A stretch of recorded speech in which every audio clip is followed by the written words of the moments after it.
Welcome, here I've got Huawei Y6 2019 and I'm gonna show you how to change photo resolution in the camera app at this device. So at first we have to tap on the camera button here to open it, and as you can see, for now we are in the standard photo mode. So let's move now to more advanced options.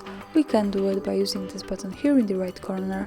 When we tap on this, we can open the advanced camera settings, and as you can see, at the first place we have the resolution. So when we tap on this, we can pick it, and we can pick from the ratio connected with the quality. So now it was 4:3 ratio connected with 13 megapixels. We can change it to 1:1 with 10 megapixels, and when I go back to the camera, we can see that the background has changed to the square 1 ratio here.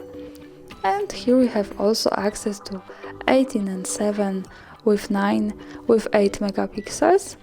So when I go back to the camera, as you can see, also the background has changed to the full screen. So this is the full screen ratio of this camera. And also by going on these settings again, we can go back easily to 4:3, which was the original one.